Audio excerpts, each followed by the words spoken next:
Assalamu alaikum, dear students. Our today's topic is the important minerals in human diet and their roles. ऊपर previous lecture के अंदर हमने minerals के topic को जो है वो देखा था। तो उसके अंदर हमने पढ़ा था कि कुछ मेजर मिनरल्स और कुछ ट्रेस मिनरल्स होते हैं।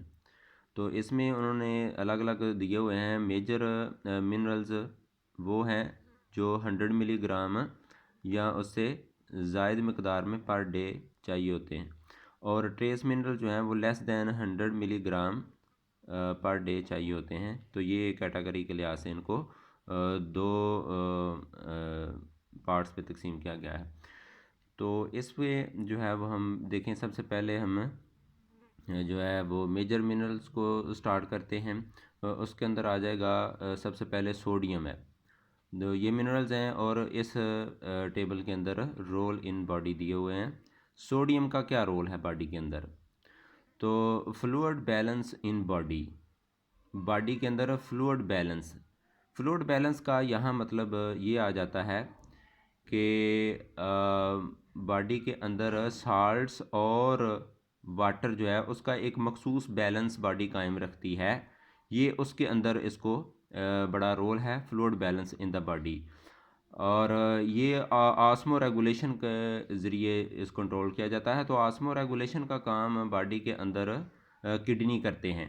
अगर ज़्यादा साल्ट्स हों तो यूरिन के अंदर ज़्यादा साल्ट्स जो है वो निकाल दिए जाते हैं, और अगर कम हो तो फिर कम निकाले जाते हैं। तो इस तरह आस्मो रेगुलेशन के ज़रिए इसको कंट्रोल किया जाता है।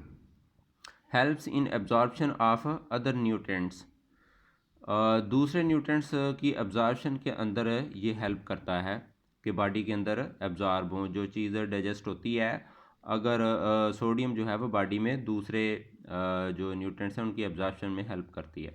इसी तरह पोटाशियम है, तो fluid balance in the body, एक काम तो इसका भी वही है, ऑस्मो रेगुलेशन के ज़रिए बॉडी में बैलेंस, वाटर बैलेंस कायम करना। और इसी तरह एक्ट एज को फैक्टर फॉर एंजाइम्स, एंजाइम्स के अंदर को फैक्टर के तौर पर काम करना, जिससे एंजाइम्स की वर्किंग बेहतर होती है। ये को फैक्टर वो नॉन प्रोटीन पार्ट होता है एंजाइम्स का, जो उसकी वर्किंग के अंदर उसकी हेल्प करता है। इसी तरह क्लोराइड है, तो fluid balance in the body, इसका भी एक तो यही काम है, चूँकि ये मिनरल्स हैं तो फ्लूइड बैलेंस में लाजमी इनका हिस्सा है। और साथ ये component of the hydrochloric acid है। ये हाइड्रोक्लोरिक एसिड HCl है, जो हमारे स्टमक में नेचुरली प्रोड्यूस होता है फॉर दी डाइजेशन पर्पज़, खाने को हज़म करने के लिए। तो ये HCl है, इसलिए क्लोराइड जो है वो उसका हिस्सा है, कंपोनेंट्स ऑफ हाइड्रोक्लोरिक एसिड। अच्छा, ये तीनों मिनरल्स के बारे में कहता है कि इम्पॉर्टेंट फॉर मसल कंट्रैक्शन, ये सारे के सारे जो है वो मसल कंट्रैक्शन में भी हिस्सा लेते हैं। नर्व इम्पल्स, मसल कंट्रैक्शन का मतलब क्या है कि मसल्स का सिकुड़ना। मसल सिकुड़ता है तो जो है वो जॉइंट के अंदर बेंड जो है वो लेके आता है। इस तरह ये वर्किंग में, बॉडी की वर्किंग में बड़ा काम है इनका। Nerve impulse transmission, nerve impulse जो न्यूरॉन सेल्स होते हैं उनकी सेल मेम्ब्रेन के ऊपर नर्व इम्पल्स की फॉर्म में एक्चुअली वो मुख्तलिफ़ किस्म के आयंस होते हैं, और ये जो मिनरल्स हैं वो इनसे आयंस बनते हैं और नर्व इम्पल्स के साथ साथ जो है वो दौड़ते हैं, जिससे नर्व इम्पल्स को दिमाग तक पहुंचाते हैं और दिमाग से सारी बॉडी को पहुंचाते हैं। हार्ट फंक्शन, दिल के काम करने में भी इनका बड़ा रोल है। अब दिल के काम करने में जो इनका रोल है वो आप जानते हैं कि ज़्यादा नमक वाली चीज़ें खाने से जो है वो जो ब्लड प्रेशर है वो तेज़ हो जाता है। इसीलिए कहते हैं नमक कम इस्तेमाल करना चाहिए। हार्ट के पेशेंट को यही कहा जाता है कि नमक कम से कम इस्तेमाल करें। और इसी तरह क्योंकि इससे ब्लड प्रेशर ख़राब होता है, ब्लड प्रेशर ख़राब होने से बहुत सारी हार्ट जो डिजीज़ हैं वो जन्म लेती हैं। इसी तरह कैल्शियम है, तो development and maintenance of bones and teeth, calcium जो है वो हड्डियों के लिए बहुत ज़्यादा ज़रूरी है, इसी तरह दांतों के लिए भी और ब्लड क्लॉटिंग के लिए। यानी खून जमना। ये अगर किसी जगह कट लग जाए, कोई ज़ख़म बन जाए और उससे खून निकलना शुरू हो, अगर खून ना जमे तो इससे बहुत ज़्यादा बॉडी का नुकसान हो जाता है। और ये ब्लड क्लॉटिंग का मतलब यही है, खून का जमना। जहाँ कहीं कट लगे वहाँ खून जमता है तो हीलिंग प्रोसेस जल्दी शुरू हो जाता है।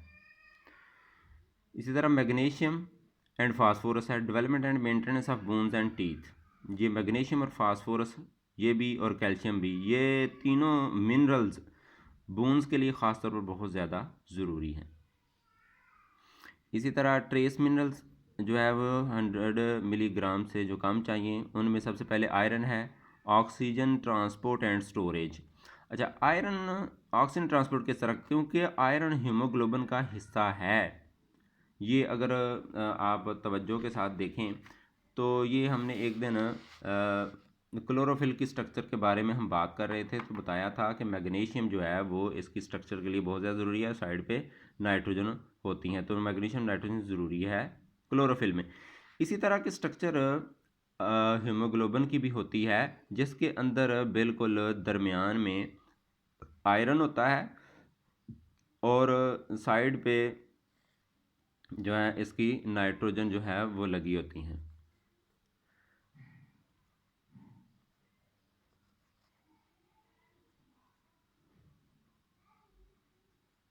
और बाकी जो है वो स्ट्रक्चर इसी तरह की साइडों पे जो है वो रिंग फॉर्म में बने हुए मुख्तलिफ़ किस्म के कंपोनेंट्स होते हैं। और ये जो है वो मेन जो है वो आयरन हीमोग्लोबिन की स्ट्रक्चर है, जिसमें दरमियान में आयरन और साइडों पे नाइट्रोजन होता है। तो ये चूँकि हीमोग्लोबिन बनाने में बड़ा इसका रोल है, तो हीमोग्लोबिन के ज़रिए ही ये ऑक्सीजन की ट्रांसपोर्ट करता है और स्टोरेज भी इसमें करता है। तो जिंक है, एड्स इंसुलिन एक्शन, इंसुलिन के एक्शन में हेल्प करता है। अब इंसुलिन किस लिए काम करती है? इंसुलिन ब्लड के अंदर शुगर लेवल को कंट्रोल करती है। आपको देखा, शुगर के जो पेशेंट है वो इंसुलिन ही लेते हैं। Helps in growth and reproduction, इसी तरह ग्रोथ और रिप्रोडक्शन में, यानी कि एक तो बॉडी की ग्रोथ और ख़ास तौर पर मेल रिप्रोडक्टिव सिस्टम के लिए जिंक जो है वो बड़ा ज़रूरी है। अब ये दोनों के बारे में कहता है कि एक्ट्स एज एंजाइम को factor support immune function. Enzyme को फैक्टर यानी एंजाइम को बेहतर तरीके से काम करने में भी हेल्प करता है और इम्यूनिटी सिस्टम को सपोर्ट करता है, उसकी हेल्प करता है। इम्यूनिटी सिस्टम ये बीमारियों के खिलाफ लड़ने की कुव्वत मुदाफ़ियत को कहते हैं। इस तरह कॉपर है, एक्ट्स एज एंजाइम को फैक्टर, ये भी एंजाइम को फैक्टर के तौर पर बता चुका हूँ। और क्रोमियम है, help in insulin action, chromium जी इंसुलिन एक्शन में इसी तरह हेल्प करती है। इंसुलिन जो है वो नेचुरली पेंक्रियाज पैदा करता है जो ब्लड शुगर लेवल को कंट्रोल करती है। फ्लोराइड है, stabilises bone minerals and hardens tooth animals, ये हर टूथपेस्ट का फ्लोराइड हिस्सा है। जो एक तो उसके अंदर टूथ एनिमल जो नेचुरल चमक है दांतों की, उसको ये मज़बूत बनाता है और इसी तरह बोन मिनरल को स्टेबल करता है। आयोडीन है, essential for normal thyroid function, ये थायराइड ग्लैंड हमारे जो नेक रीजन है गला उसमें होता है, जिससे एक थायरॉक्सिन पैदा होता है हार्मोन। वो थायरॉक्सिन जो है वो फिर खुराक से आप कहें कि एनर्जी को अच्छे तरीके से निकालता है और इसके लिए ज़रूरी है ये आयोडीन। अब ये सारे ट्रेस मिनरल्स जो हैं इसमें है, ये आपने अच्छे तरीके से याद करने। एक तो मेजर और मिनरल की जो है वो कैटेगरी का जो है वो क्राइटेरिया का क्या क्राइटेरिया है जिसके लिहाज से इनको मेजर और ट्रेस मिनरल में तकसीम किया जाता है। और इसी तरह इनके ये एक एक दो दो लाइन के जो फंक्शन हैं ये आपने बड़े अच्छे तरीके से इनको याद करना है।